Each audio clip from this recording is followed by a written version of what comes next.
Hello, I am Bentham and welcome back to Factorio Railworld, where we are in the Megacopper base. We've finally managed to mine all the way through this stupidly large copper deposit here, and now we have some room to expand our railway. Basically, I've been waiting for the miners to work their way through so that we had a little bit of extra room to move the loop out of the way further along to the other end of the deposit, and then we could build a larger station here that works a little bit more conveniently. At the moment we've been working with just a single loading station for the trains, which seems to be loading them at a decent rate, but there's a lot of queuing involved. Very often there will be a train waiting to be loaded, and when it's waiting it has to wait on the main tracks, which stops other trains from moving through, and that means that no trains can get to like the midpoint or anything like that, which is a problem. So we're finally able to fix that. What I'm going to do is I'm going to build a station setup which has two stations with the same name, so that trains will be happy to go to either of them. They'll both be the same in terms of loading,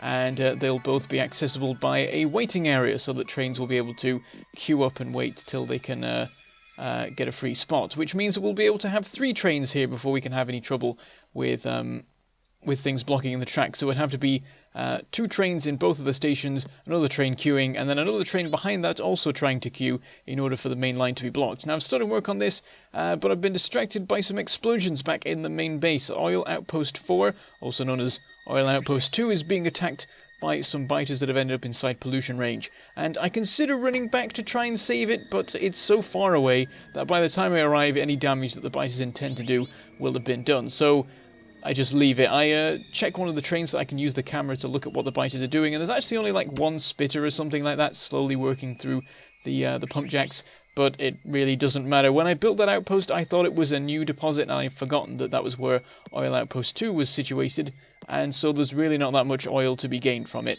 and I consider, like, there's just no point going back. It'll be gone by the time I get there, and I can't be bothered rebuilding it, because really we need to find a completely new oil deposit, which we'll have to see about doing fairly soon if we want the rocket train to keep fully loaded once it's running regularly to Cape Kerbal. Anyway, I'm putting in the framework for the new stations. I'm trying to keep the old one operational as long as possible so that we don't disrupt production too much, because of course if we shut things down, we won't be able to get any copper anywhere anymore, because this is the only outpost supplying copper to all my factories. Also, any trains trying to get to here will get a no path error if I remove the station, which would mean that they stop, and then they would block any other trains nearby from moving around, so it could possibly shut down the entire rail network. So let's not do that. We'll just put in as much as we can, and then once we're ready, we'll disconnect the old station and connect the new station as soon as possible. Anyway, what I'm doing at the moment is I'm siphoning some of the copper supply from the outpost, from the deposit, into the new stations, the new loading areas, and it's causing some trouble for the copper supply. We already needed a little bit more in the way of mining, and now suddenly half the supply is going elsewhere. So I decided to boost it by adding in a new column of miners down the bottom here, which means that we are now mining every square of the lower half of the deposit, though actually it's slightly less than a half, I think, the way it works out. So we get that connected up with some splitters. It looks like it just about works. That blue belt is very full, but it works out fine, and merges with the others without causing any issues and stopping any of the miners running. And I will probably continue to add some more, because as you can see the supply is still not too great. I've just swapped out one of the belts for a blue belt, so now we finally have a full 3 blue belts running along here, and as you can see it's looking very thin on the ground. I mean, there's a lot going through, but it's not enough for 3 blue belts. And you can see here that the loading area is not filling up at all. It's all going into like the front cargo wagon loading and not the rear ones. And in fact, some of the chests are actually running out over there, which is no good. But we now have a lot of the system in place here for the new station, so I decide to cut off the supply of copper and start emptying out the chests over here so that we can remove this and put the new one in as quickly as possible. So we have our 2 lines, and at the moment there's only 1 station in place. That'll just be it'll still be as good as the current situation when we switch it over, and then we'll not have to worry about working around this station to continue adding things on. So what I'm doing here is I'm getting the front loading chests to unload onto the belt so it can be loaded into the rear chests, because of course all the trains are always turning up with the rear wagons empty, because basically because I've not got very good loading and unloading systems. There should be more balancing involved, and there will be with the loading systems in the new stations here. But it's still the case in the unloading stations at the other end that they pull out of the rear wagons sooner than the forward wagons in quite a few of the trains. So we need to move everything into the rear cargo wagons because that's where the demand is, and then once that's cleared out, we'll be able to move things out of the way, because I really don't want to be picking up like 50 stacks of copper ore. I'd rather they were just loaded into the trains and that'll work fine. I do a bit of messing about to shift some of them, and then the last few bits I just load into my inventory and put into the chest that re-merges the any random copper I've ended up with back into the lines. And so now there's nothing to be loaded, so we shut down the system by disconnecting the rails, and we send one of the trains back to its previous destination without being loaded, but it'll probably be fine. I mean, at the moment everything's shut down, all the trains will now be getting no path errors as soon as they try and set off to the Megacopper base, so we will try and get the lines in place as soon as possible. So I work out how to merge them together and then get a line leading up to them, which is hopefully long enough to accommodate a engine and 2 cargo wagons. We'll have to check that is enough, because I'm a little bit worried that it's not quite as good as I was hoping, and I start wondering if I should have shifted everything forward a few more squares, because I have enough room. In the end, I have more room than I expected to, so I definitely could make more space. I mean, if I had enough room, I could make it so that there was a waiting area that could fit like 5 trains, and then there would never be any problem at all with the system. You can see at the moment here, actually, that things are building up, but that's because I've not finished working on it yet. And also because when I reconnected the lines and got this new station operating, all the trains set off at once, and they all arrived at once, so that caused a bit of a mess. Also, we've not got the signals all in place properly, so there's trains that are just sat around waiting. Like there was a stone train there that wasn't moving because the blocks that the stations are on are currently the same as the blocks that the loop is on until I've got all the proper signals set up. But anyway, I'm now waiting for more trains to turn up after them all queuing up a minute ago. I now want them to queue up so that I can check that the waiting area works fine. And whether it actually has enough room for a full training. Because if it doesn't, then it means that we can only have 2 trains here before we start to have problems with the loading systems. But anyway, I carry on putting in the rest of the loading chests and things. We only had half of them done. We want to have a full set of 24 chests loading into each of the stations. It should be more than more throughput than is ever required. I'm making sure to go overkill because this outpost still has plenty of work left to do, and it's always possible that we'll suddenly start using a bunch of copper again for one reason or another. I mean, with the rocket train as it is, we whenever it turns up in the main base, it wants half a wagon of copper plates turning up, which is always a little bit of a sudden jolt to the system that will suddenly need a lot of extra throughput going on. We want to make sure that whatever we do in the factory, this loading area and this outpost is enough to deal with it. And after so long of things not running as fast as I would like, it's nice to finally have the room to make something with stupid amounts of throughput to it. And so I start setting up a 4-belt system, 4 blue belts, leading to each one leading to 1/2 of one station. And I've also got splitters and everything to make sure that everything is evened out nicely. There's going to be splitters all over the place to make sure that everything is nicely balanced for whenever the train should decide to do, whether they all decide to turn up at one station or whatever, or they all decide to turn up at both stations at once with huge demands and so on. Unfortunately, I don't have enough materials with me to fully set it up. I run out of supplies to make stack inserters with, so we can't get it quite fully working, but it's working a lot quicker than the miners can manage. Anyway, you can see that the belts are once again running a little bit thin, and we need to add some more in. But unfortunately, we're also low on miners and efficiency modules at the moment, so we are going to have to go back to the main base to resupply on those before we can boost things again. But of course, at the moment, the reason that everything is running thin is because it's just taking time for all the loading chests to be filled in. Once that's all done, everything should back up a lot, and we should have plenty more mining than loading going on, I imagine. But I'm going around the various mining lines and just messing about with the belts at the moment, basically swapping out a couple of blue belts for yellow belts because I was out of blue belts and I need some for this new line here. I was basically running along and seeing what I could get away with in terms of yellow belts, because of course, the further down the line you get, the more miners are trying the more miners have already loaded onto the line, and the harder it is for a new miner to manage it. So if you have yellow belts all the way along, then by the time you get to the end, the line is completely full and the miner can't work anymore. So we switch it to blue belts at that point, to keep it working, and I was just seeing how far I could push the yellow belts before the blue belts were absolutely necessary to get a little bit more out of it, even though we're about to go back to the main base and get more supplies anyway. And as it turns out, I didn't really need any extra blue belts anyway, because I only had enough efficiency modules for like 6 miners, and then I had to go and get some more. So we've only got those running at the moment. The rest are just going to sit there not doing anything until we get some more supplies in.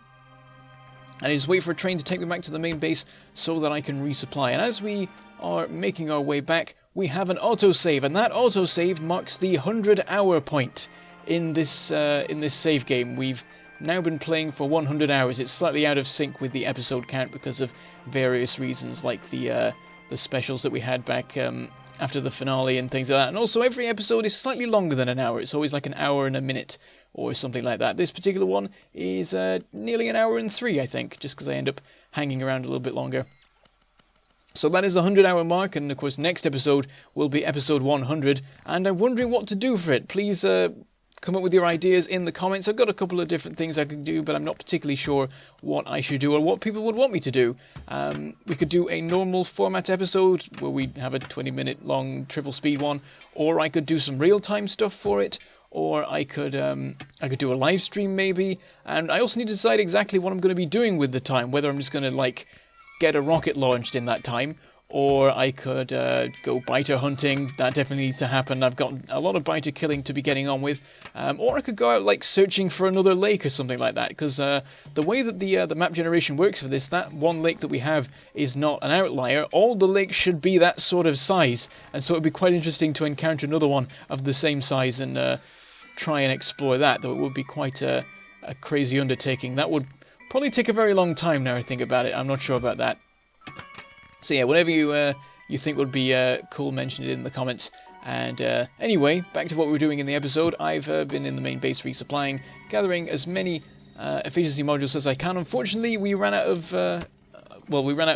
stored ones for that. There was only capacity in the chest for 1 stack of them, and the bots delivered me that as soon as I arrived. But then I wanted to grab some extra ones. There were a couple of bits around, like in the output of the assembler that makes them, the input of the level 2 efficiency module assembler, and we managed to gather together in the end 2 stacks of the stuff. But it's annoying that we had to wait for that and sit around waiting for the assemblers to get that work done. So what I should probably do is increase the capacity of those the chests at this point, because the reason it was like it was before was because we needed all the materials for speed modules, and now speed module demand isn't quite so high anymore, and we could get away with using some more of the circuits and advanced circuits for the efficiency and productivity modules. Anyway, back in Megacopper, we are sorting out the belts and making sure that everything's nicely balanced by using a belt balancer system there that works very nicely for 4 belts. For once, it's not something that I've just like come up with of my own accord, even if it's something that everyone else had come up with ages ago. I actually just used a standard design that I'd seen because it was really convenient, and I think pretty much as perfectly as is required balances the 4 different belts. One of the problems you often have with balancing multiple belts is that you have to work out how to balance the 2 edge ones, because of course you can come up with just splitters running all along the middle ones, but you want to have balance between the ones on either side, and so the way that's done is with underground belts and then merging the 2 in the middle. But anyway, we add a couple more splitters around closer to the inputs to try and make things a little bit neater. It doesn't really matter that much. I end up making this weird sort of step thing that is probably unnecessary. I always go a little bit overboard with splitters when I'm trying to balance things. And I've decided to try and do it over here, even though it's all probably balanced like 2 meters further down the line. But unfortunately, there's some issues with balancing like per belt. Everything's on the top of the belts and not the bottom at the moment. Though suddenly everything builds up and it's all fine again. But it seems like there's like more consumption or less production or something like that on one side. So I just put in some individual belt balances to try and sort that out, and hopefully that'll be fine. I mean, I imagine that it won't be a problem for the production because there's enough mining going on that it'll work. I mean, if one half of a belt empties out, then the insurgents will just take from the other half instead, so should be fine. But anyway, I was checking the train menu there just because I was wondering where all the trains were all of a sudden. The copper trains seem to be a bit few and far between, but it seems that it was just the case that they were all back in the main base at the time. And of course, they're all spending very little time in in Megacopper at the moment, because it only takes a couple of seconds of them to be fully loaded and be on their way again. And at the moment, I've got them all set up so that if they are full, they immediately set off from the station rather than wait for like the 20-second timer or whatever. And when they're at their output locations, as soon as they are empty, they should set off again. I think I've set that up just to make things a little bit more efficient in terms of time, not have them sitting in the stations, not doing anything, which was a cause of a lot of our troubles with train queues in the past. We definitely fixed it a lot by using the new features of update 0.13. But this new station that we've set up has also helped by quite a bit. Anyway, back in the main base, now that our work over there is done, we can probably rely on the outpost to continue work nicely. I check up on the oil system, everything's looking nice. Things are slowly building up, though they're not fully built up again. But I decide anyway to set off with the rocket train. We want to basically get it running, get the infrastructure set up in Cape Kerbal, and see how the oil system fares. And I'm sure that it will fare badly and that we will need to get some more production going, but it's a case of finding out how much more production we will need exactly and how many new oil trains we'll have to set up. Anyway, on our way to Cape Kerbal to start putting in the infrastructure, I stopped by Iron Outpost 2, where there is even less production than before. Things are continuing to wind down and slowly die, I guess. And I decided to do a little bit of an overhaul on the mining system and get things mined a little bit quicker, because otherwise we'll be waiting forever for the system to be done. It's just very slowly. Like, there's only, like, 8 miners left, and they've all got loads to work on in this small patch in the middle. So I decided to just put a bunch of really compressed mining in place to get things worked through quicker. Which in a sense is a little bit sad, because I'm sort of accelerating the death of this outpost, but I think it'd prefer, if it was sentient, it would prefer to not be going out really, really slowly. A bang instead of a whimper sort of thing. Everything will be mined at once at super high speed, in a super dense fashion, and we won't be waiting for like 30 episodes for the last couple of miners to finish their work. And also makes things more convenient in terms of materials as well. We now have a bunch of extra substations available to us, which we'll probably end up using now in Cape Kerbal. So everything gets recycled. One outpost helps another, so on and so forth. But we get the belts all being merged together. Though with so many miners, all of a sudden we actually do need like a bit of blue belting going on to get things running nicely, which is always nice. And so now, for a short time at least, Iron Outpost 2 will still be providing a decent supply of iron to its various targets. But I guess we will soon need to set up a new 4th iron outpost. And maybe we'll find like a mega iron outpost somewhere around the lake and do a similar thing as to what we've been doing with the copper one.